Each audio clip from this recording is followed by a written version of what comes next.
सुनिए डॉक्टर श्याम सुंदर पराशर जी के अनमोल वचन।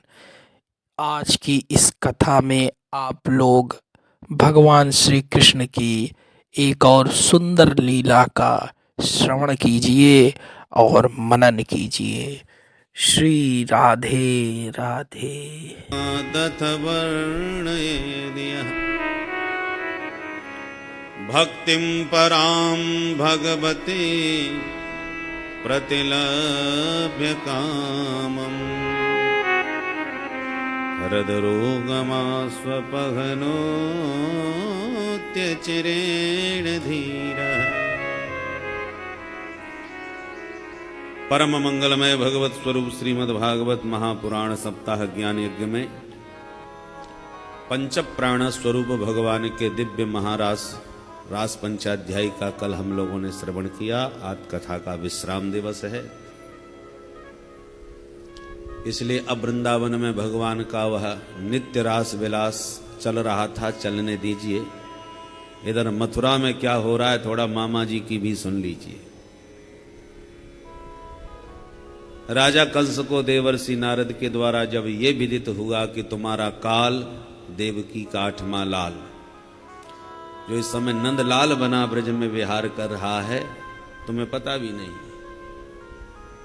तुरंत कुपित हुए कंस ने देवकी वसुदेव को बंधक बना के जेल में डलवा दिया और एक षड्यंत्र रचाया कि मेला के बहाने कृष्ण बलराम को बुलवाया जाए और हम सब मिलकर के उसे ठिकाने लगाए। केसी नाम का दैत्य बोला एक मौका मुझे दिया जाए। ठीक है तो जाओ। केसी घोड़ा बन के दौड़ा, भगवान ने एक मारा हथौड़ा हाथ का और एक हाथ में ही गोविंदाय नमो नमः। व्योमासुर आया गोप भेष बना के, उसको भी परलोक पहुंचाया। अरिष्टासुर बैल बन के आया, उसे भी परलोक पहुंचा दिया। कंस ने कहा अब कोई नहीं जाएगा, उसी को बुलवाया जाएगा। अक्रूर जी को बुलाया गया, समझाया गया कि मेरा रथ लेके जाओ, कृष्ण बलराम को मथुरा मेला के बहाने लाओ। अक्रूर जी ने कहा मनोरथ हमारे हाथ में है, पूरे करना तो विधाता के हाथ में है। रात्रि विश्राम किया और उसित्वा रथमास्थाय प्रययौ नंद गोकुलम। प्रातः होते ही उद्धव श्री अक्रूर जी महाराज श्रीधाम वृंदावन में आए, पर सवेरे के चले मथुरा से शाम को पहुंचे वृंदावन, क्योंकि विविध मनोरथ करते हुए मार्ग में उन्हें सुध ही नहीं रही कि हम जा भी रहे हैं या नहीं। रथ में बैठे हैं, रथ हाँकना ही भूल गए, घोड़े शांत खड़े हैं और वो कल्पना कर रहे हैं जब मैं जाऊंगा तो कन्हैया मेरे को चाचा जी बोलेंगे, फिर ऐसा करेंगे, फिर वैसा करेंगे। कल्पनाओं में खो गए। जब होश आया तब रथ हाँका, जिसके कारण रथेन गोकुलम प्राप्त सूर्यश्चास्त गिरिम नृप। सूर्यास्त हो गया। जैसे ही सूर्यास्त के समय कन्हैया गैया दोहने की तैयारी में जाते दिखाई पड़े तो दौड़ करके चरणों में लिपट गए। भगवान ने उठा के हृदय से लगा लिए। मेरे चाचा जी आए गए, बड़ा स्वागत किए। भवन के भीतर लाके पाद प्रक्षालन करके विधिवत भोजनादि करा करके विश्राम करवाया, चरण दबाया। भगवान बोले चाचा जी अब बताइए अचानक कैसे आई। कंस का षड्यंत्र संकेत में समझा दिया। सुन के माधव मुस्कुराए और बोले चाचा जी मेला देखने जरूर जाएंगे, पर और बात षड्यंत्र की किसी से कुछ मत करना। और बाबा के पास दौड़ के भगवान बोले बाबा हम मामा जी के मथुरा में मेला देखने जाएंगे चाचा जी के संग। नंद बाबा बोले बेटा अकेलो ना भेजवे वारो, तेरी इच्छा है तो मैं चलूंगा, आप चलो। ब्रज में बात फैल गई। गोपियों के कान में भनक पड़ी तो बेचारियों की नींद उड़ गई। सारी रात कभी विधाता को कभी अक्रूर को कोसती रही। सवेरा हो गया। सवेरा होते ही जैसी कन्हैया रथारूढ़ होके चले, गोपियों ने मार्ग घेर लिया। भगवान ने विविध भांत समझाया। सांत्वया मास सब प्रेमई आयास्य इति दौत्तिकई। बस 1-2 दिन की बात है, आज जाऊंगा, कल मेला देख के परसों वापस। जब गोपियों ने देखा कि ये जाने के लिए स्वयं उतावले हैं तो तत्काल मार्ग छोड़ दिया, क्योंकि गोपियों का विशुद्ध प्रेम है जिसकी परिभाषा है तत् सुख सुखित्वम। यदि इनको मथुरा जाके सुख मिले तो हम इनके सुख में बाधा क्यों बने। तुरंत मार्ग छोड़ा और रथेन वायु वेगेन कालिंदी मघनासनी, वायु वेग से अक्रूर जी ने रथ दौड़ाया। जो कालिंदी के तट पर जब होके जा रहा था तो अक्रूर जी बोले, प्रभु आज्ञा मिले तो एक डुबकी मैं भी यमुना में लगा लूं। हाँ अवश्य। और ज्यों ही डुबकी लगाई तो दोनों भैया जमुना जी के भीतर बैठे नजर आए। अक्रूर जी घबराए, भीतर कैसे घुसे आए। उछल के बाहर देखा तो दोनों रथ में बैठे बातें कर रहे। डुबकी मारी तो फिर जल में, अचानक जल में चतुर्भुज रूप भगवान ने दिखाया। अक्रूर जी ने चरणों में प्रणत होकर के 30 श्लोकों में बहुत प्यारी स्तुति गाई। लौट के आकर के बोले, प्रभु अब मैं जान गया आप क्या हो, मेरी प्रार्थना है आपको मेरे घर चलना पड़ेगा। भगवान बोले, चाचा जी हम जरूर चलेंगे, पर मामा जी से मिलने के बाद। आश्वासन दिया और मथुरा में प्रवेश किया। नगर में हल्ला मच गया।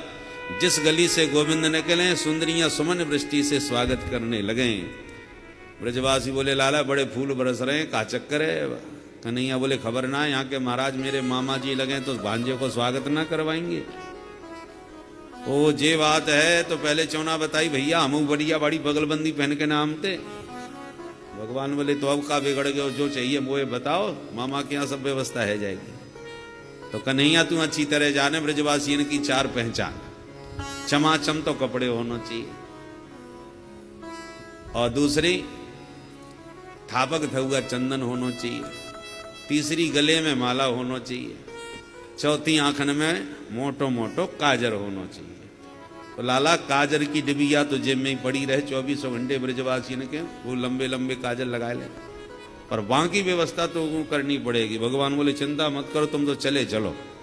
सामने से कंस का धोबी आ गया। भगवान बोले, मामा जी राम राम, मेरा नाम कृष्ण कन्हैया, ये मेरे दाऊ भैया, बाकी के सब सखा और मामा जी से मिले हुए आए हैं।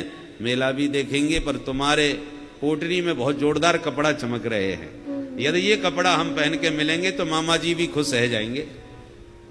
सोई धोबी बिगड़ गया है, जंगली कहीं के गंवार ग्वारिया महाराज के कपड़े पहनेगा तू। ईदृशा नैव वासांसी नित्यम गिरि बने चराह। जब भगवान को गाली गलौच दी तो घुमा करके एक थप्पड़ भगवान ने मारा तो रजकस्य कराग्रेण सिरह कायादपातयत। एक थप्पड़ में बाकी खोपड़िया उखड़ के बाहर गिरी। बाकी के धोबी तो घबरा गया, छोरा के हाथ में ही तलवार फिट है। पोटली पटक पटक के सब भाग गए। भगवान ने कहा, ब्रजवासियों छांटो बीनो मन मर्जी के कपड़ा। खोल खोल के पोटली जाकू जो समझ में आया उसको निकाल के पहन लियो। पहन के चल भी लगे तो सड़क साफ होवे लगी। ब्रजवासी बोले, लाला इन कपड़न में तो और बुरे भिकमंगा लग रहे, देख तो हमारे कपड़ा कहाँ तक लटक रहे। दूर खड़े दर्जी ने देखा, दौड़ के बोला, आज्ञा मिले तो कपड़े मैं फिट कर दूं मारा। भगवान बोले, त्वन मुखे घृत सर करा, आई तेरे मुंह में घी शक्कर, जल्दी कर। दर्जी ने तुरंत नाप लेके फटाफट सिल करके फिट करके पहना दिए। ब्रजवासी खुश है गए, कन्हैया अब तो या पूरे मेला में राजकुमार हम ही दिखेंगे भाई।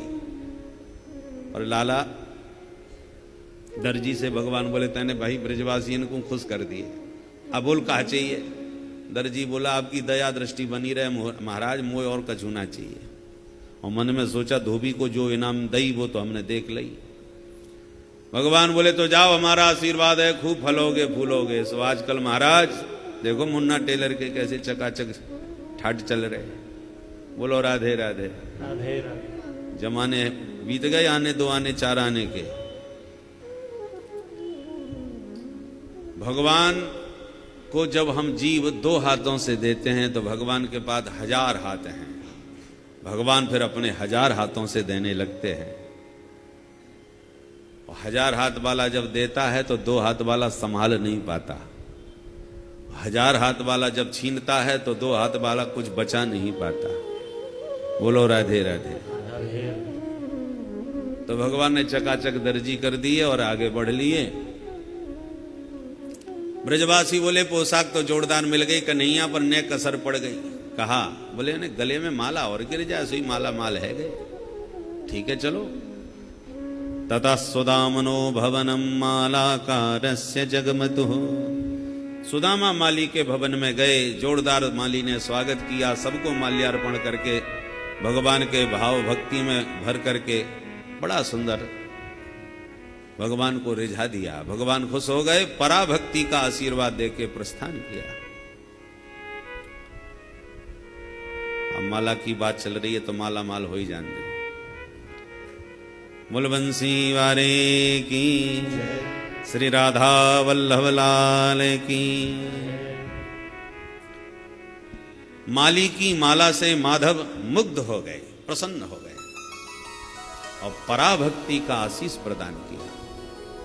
आगे प्रस्थान किया। ब्रजवासी बोले लाला बस नेकी कसर और रह गई। कहा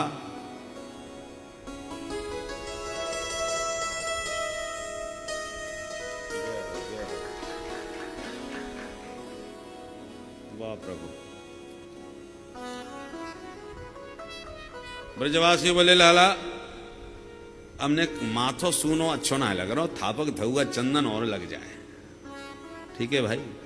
4 कदम आगे बढ़े तो 3 जगह से टेढ़ी मेढ़ी कुबड़ी चंदन लिए जा रही। दूर से ही भगवान देख के आवाज लगाए, अरे सुंदरी जी। कुबजा चक्कर में पड़ गई। मोती सुंदरी कहवे बारो कौन आ गया। घर से निकलती तो लो सब कुबड़ी कुबड़ी कहते। जो माधव की मधुर झांकी देखी, मुग्ध होकर के दौड़ी आई। महाराज आपने बुलाई? भगवान बोले हाँ देवी जी ने एक अपनो परिचय दोगी, आप कौन हो? बड़े भाव से परिचय दिया। दास्यास्म्य हम सुंदर कंस सम्मता, त्रिवक्र नामा ह्यनुलेप कर्मणि, मदभावितं भोजपते रति प्रियम, बिना युवाम पुण्यतमस्तदर्हति। महाराज कंस की दासी हूं, चंदन की सेवा दरबार में करती हूं। भगवान बोले सुंदरी ये चंदन आज ने हमें लगा दोगी? कुब्जा ने कही आपने तो मन की बात कह दी महाराज, मेरा सौभाग्य है, आओ मैं अपने हाथ से लगाई दूं। बड़े प्यार से भगवान के भाल पर चंदनानुलेपन किया सैरंध्री ने, कुब्जा ने।